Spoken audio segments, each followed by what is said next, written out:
Hello, Kovilpatti ஆகாசுங்களா? ஆமாம். நீங்கள்? நான் யாருங்கிறது முக்கியம் இல்லைங்க. நான் என்ன சொல்கிறேனோ அதை கேளுங்க. எப்ப ஏய், நீ கல்யாணம் பண்ண போறியே கோட்டைப்பட்டியில், அந்த பொண்ணு பவித்ரா தான்ப்பா. அதான் அந்த பிரசிடண்ட் பொண்ணு. அந்த பொண்ணை பற்றி உங்களோட ஒரு முக்கியமான விஷயம் சொல்லணும்.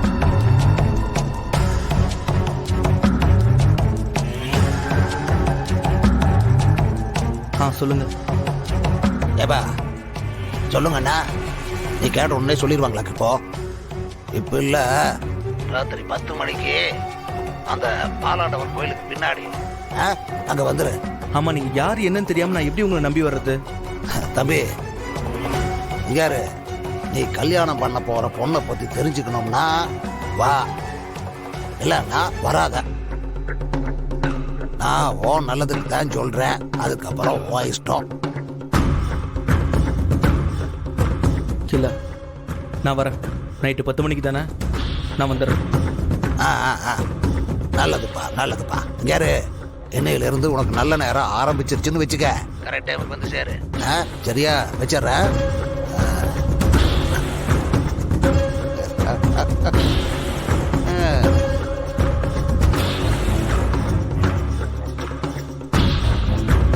டேய் ஆதி, நீங்க யாரு என்ன வேணாலும் நினைக்கலாம்டா. ஆனா என்ன நடக்கணும் என்ன நடக்க கூடாதுன்னு முடிவு பண்றவன் நான் தான். தக்காளி, இதுக்கப்புறம் இந்த நிச்சயதார்த்தம் எப்படி நடக்குதுன்னு பாக்குறேன்டா நான். இப்ப ஏய், அவன் ஒரு துரோகியா, அதுவும் சாதாரண துரோகி இல்ல, நம்பிக்கை துரோகி. பாரியா, போட்டோவை பாரு. நீ கட்டிக்க போற பொண்ணு கூட எவ்வளவு நெருக்கமா இருக்கான்னு பாரு.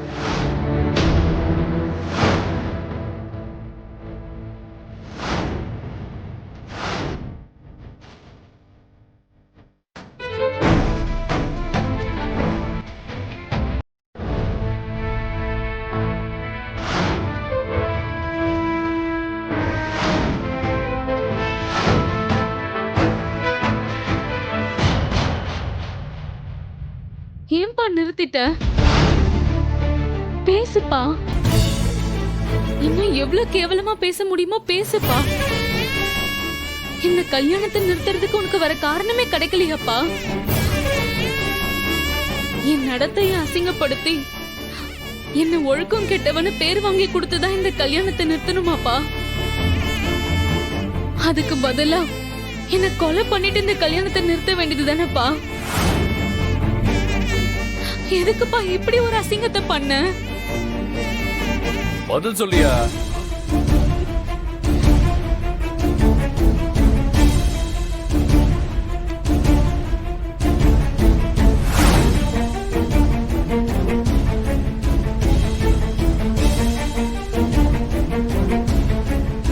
உன் பொண்ணு கேக்குறாங்கல்ல, பதில் சொல்லு.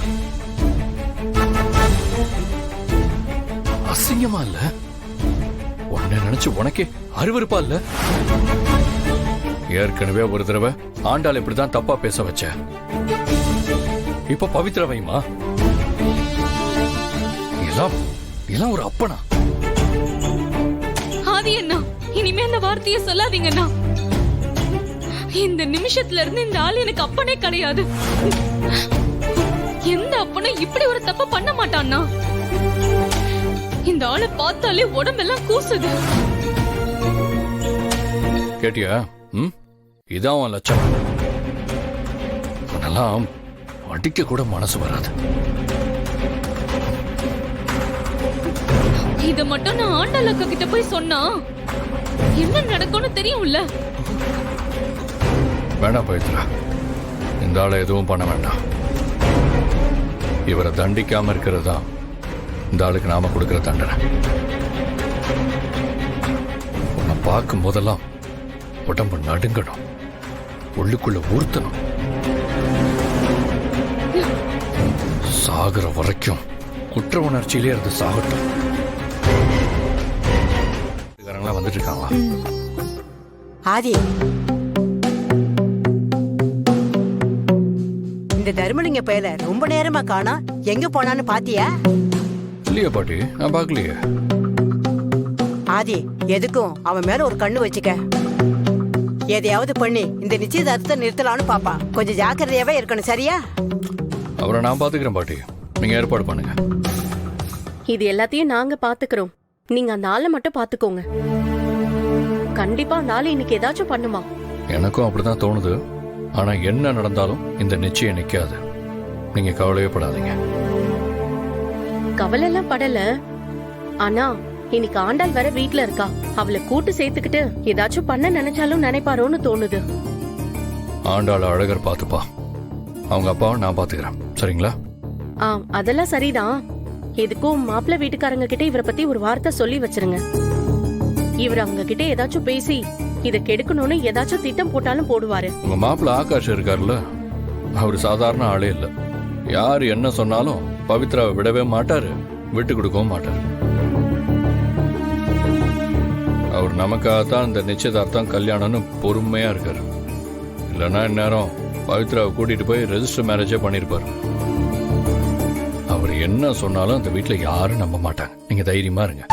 நல்லது நினைக்கிற நாமளே 24 மணி நேரமும் பதட்டத்திலே இருக்கோம். ஆனா கெட்டது நினைக்கிறவங்க எவ்வளவு சந்தோஷமா இருக்காங்க பாரு. அப்படிலாம் இல்ல பாட்டி. நம்ம பதட்டமா இருந்தாலும் முடிவுல நல்லதுதான் நடக்கும். ஆனா அந்த மாதிரி ஆளுங்களுக்கு சந்தோஷமா இருந்தாலும் முடிவு தப்பா தான் இருக்கும். எப்படியோ ஆதி, எனக்கு இந்த நிச்சயதார்த்தம் மட்டும் நல்லபடியா நடந்து முடிஞ்சா போதும். கண்டிப்பா நல்லபடியா நடக்கும். நீங்க கவலைப்படாம